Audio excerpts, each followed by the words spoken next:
నమస్తే, welcome to Leo news. Posani Krishnamurali arrest వ్యవహారం అందరికీ తెలిసిందే. ఆయన అరెస్టు దగ్గర నుంచి కూడా ఇప్పటి వరకు ఆయన చేస్తున్నటువంటి హై డ్రామా మామూలుగా లేదు. ఇక తాజాగా నిన్న ఆయన కోర్టులో హాజరుపరిచిన నేపథ్యంలో అక్కడ జడ్జి ముందు కూడా ఆయన కొన్ని వ్యాఖ్యలు చేశారు అంటున్నారు. ఇంతకీ ఆయన ఏం మాట్లాడారు, మరి జడ్జి ముందు ఆ వ్యాఖ్యలు ఆయన చేసిన నేపథ్యంలో మరి జడ్జి కూడా ఏమైనా జాలి చూపించి ఆయనకు బెయిల్ ఇచ్చే అవకాశం ఉందా? ఇలాంటి విషయాలు తెలుసుకుందాం. మనతో పాటు ఉన్నారు సీనియర్ జర్నలిస్ట్ సత్యమూర్తి గారు. నమస్కారం సార్. నమస్కారం అండి. సార్, నిన్న పోసాని కృష్ణమురళి గారిని కోర్టులో హాజరుపరిచిన నేపథ్యంలో నాకు బెయిల్ రాకపోతే నాకు ఆత్మహత్య శరణ్యం అని చెప్పి ఏదో ఒక మాట అంటున్నారు. ఏంటి సార్ ఆ మాట జడ్జి ముందు ఆయన అనొచ్చా? అంటే ఆయనకి ఏమన్నా జడ్జిలు బెయిల్ ఇస్తారా సానుభూతి చూపించి? ఏం చెప్తారు మీరు దీని గురించి? ఇక్కడ మామూలుగా ఏంటి అంటే పోసాని కృష్ణమురళి అతను చేసిన నేరం అంటే భారతీయ న్యాయ సంహిత ప్రకారం ఏ విధంగా ఉన్నా కానీ ఒక సభ్య సమాజంలో ఒక వ్యక్తి చెయ్యకూడని అతిపెద్ద నేరాన్ని చేశాడు. ఆ నేరాన్ని చేశాడని మీరెట చెప్తారండి అనొచ్చు. ఇదేదో మర్డరో లేకపోతే వేరే ఏదో కాదు కదా. ఇది ఆయన వచ్చి వీడియోల్లో మాట్లాడాడు, బయటకు వచ్చి దుర్భాషలాడు ఒక వ్యక్తిత్వాన్ని హననం చేస్తూ, అది కూడా మామూలుగా కాదు, దారుణమైన పదజాలంతో ఒక సభ్య సమాజంలో మామూలుగా ఇదివరకు ఈ నల్లాల దగ్గర కొట్టుకునే వాళ్ళు కొంతమంది ఉండేవాళ్ళు ఇదివరకు. అటువంటి భాష ఇదివరకు, ఇప్పుడు అది లేదు. ఇప్పుడు అటువంటి భాష లేదు, అటువంటి సిచ్యుయేషన్లు కూడా లేవు. అటువంటి భాషని, బజారు భాషని పోసాని కృష్ణమురళి పదే పదే ప్రయోగించాడు. అధికారం చేతిలో ఉంది అన్న దర్పంతో. ఇంకొకటి ఏంటంటే గవర్నమెంట్ జీతం తీసుకుంటూ కూడా అదే భాష మాట్లాడాడు. అంటే ఫిల్మ్ డెవలప్మెంట్ కార్పొరేషన్ చైర్మన్గా ఉండి అట్లా ఉండి కూడా అదే భాష మాట్లాడాడు.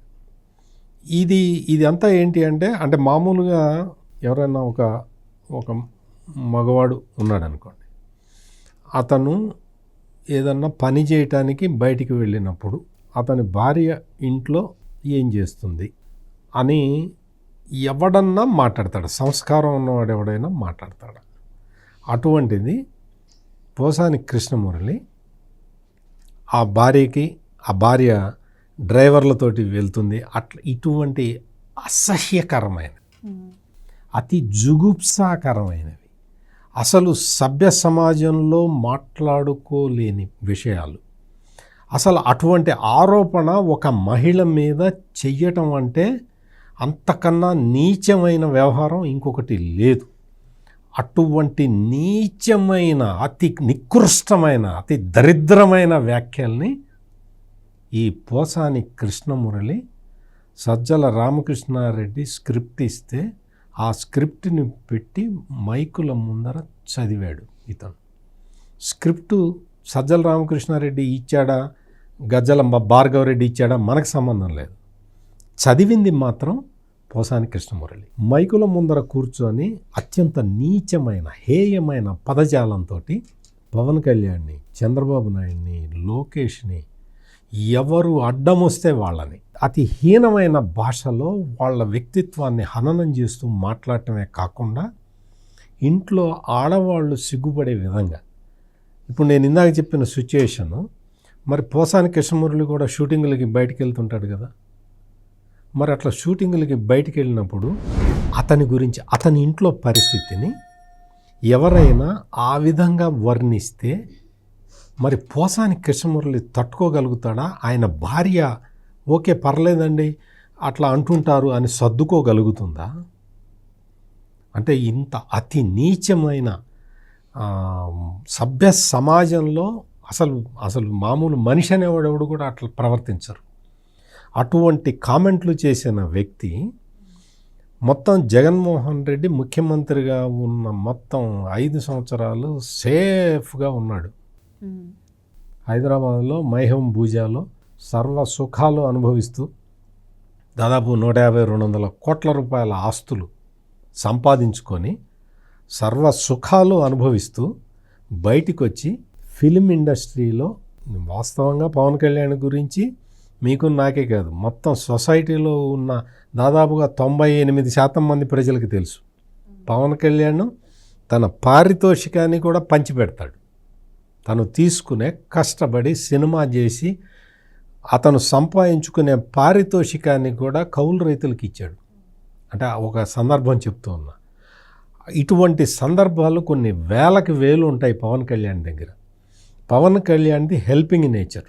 ఆయన వాళ్ళ బ్రదరు నాగబాబు కూడా చెప్పాడు, ఏదో ఒక సినిమా ఫ్లాప్ అయితే మొత్తం ఆ ప్రొడ్యూసరు నష్టపోయాడంటే మొత్తం అన్నీ అమ్మేసి ఆ పారితోషికం వదిలేసుకున్నాడు, అన్నీ అమ్మేసి అతనికి ఇచ్చాడు. ఒకటేదో ఒక ఫామ్ హౌస్ ఉంటే అది కూడా అమ్మేస్తానంటే నేనే అడ్డుపడ్డాను అని నాగబాబు చెప్తున్నాడు.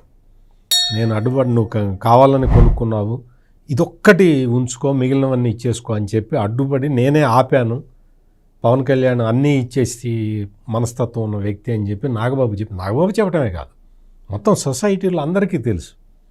అటువంటి వ్యక్తి మీద నువ్వు నీచమైన భాష, నీచమైన పదజాలాన్ని వాడిన వ్యక్తి ఈ పోసాని కృష్ణమురళి. ఈ రోజున కూటమి ప్రభుత్వం వచ్చిన తర్వాత అంటే రాగానే ఇతన్నేమి అరెస్ట్ చేయలేదు కదా. రాగానే అంటే ఒక డ్యూ ప్రొసీజర్ ఫాలో అయ్యారు. Due course, law will take its own course అంటారు. అంటే చట్టం తన పని తాను చేసుకుపోతే ఇప్పటికీ దొరికాడు. పోలీసులు దొరికారు, పట్టుకున్నారు, అరెస్ట్ చేసి తీసుకెళ్ళారు, న్యాయస్థానం ముందర ప్రొడ్యూస్ చేశారు.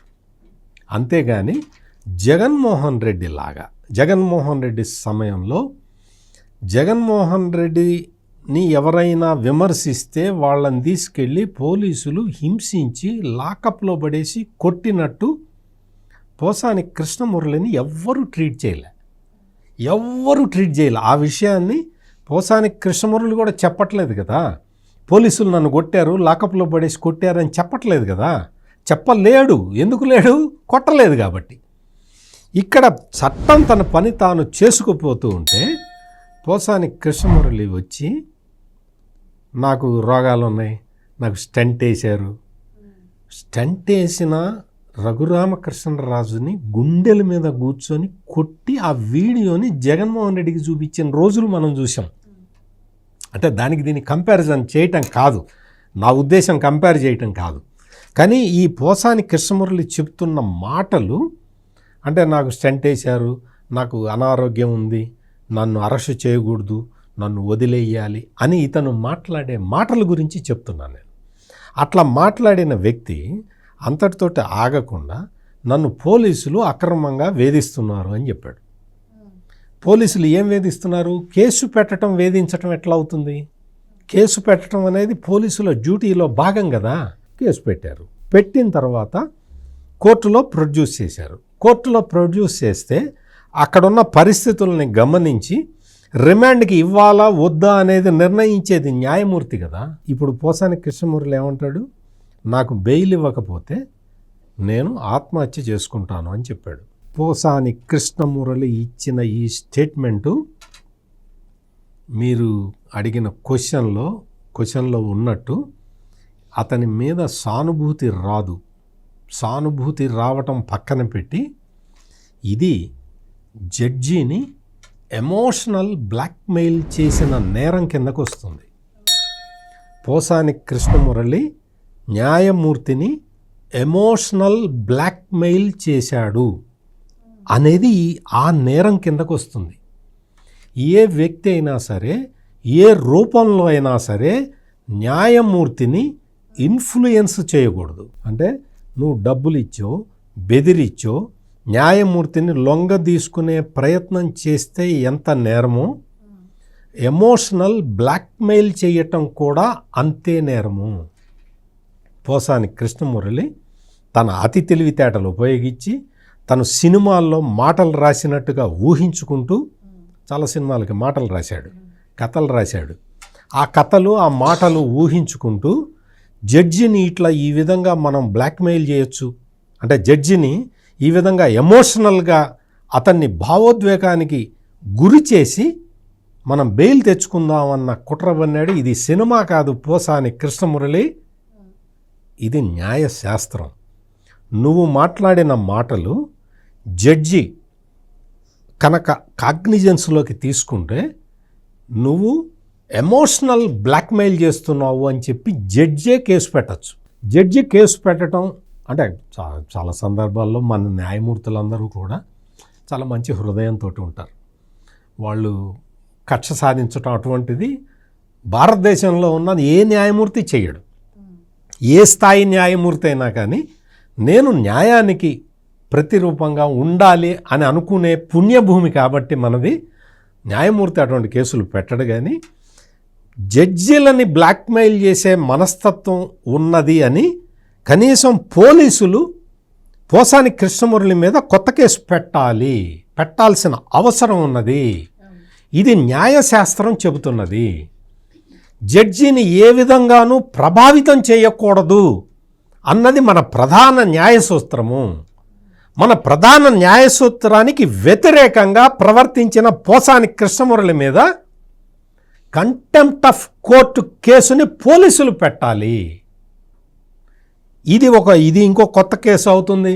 అంబటి రాంబాబు ఇప్పటికే చాలా బాధపడుతూ ఉన్నాడు. పోసాని కృష్ణమురళి మీద 16 కేసులు పెట్టారు అని. ఇది 16 కేసు కాదు, ఇది 17వ కేసు అవుతుంది.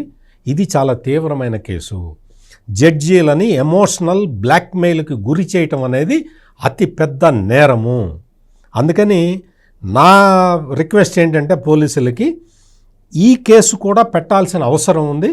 ఒకసారి మీరు కూడా న్యాయ కోవిధుల్ని మీరు సంప్రదించి తొందరగా నిర్ణయం తీసుకొని పోసాని కృష్ణమురళి మీద కంటెంప్ట్ ఆఫ్ కోర్ట్ కేసు పెట్టాలని నేను కూడా అడుగుతున్నాను. Right sir, thank you so much అండి. నమస్కారం అండి. Please subscribe to Leo news for more videos.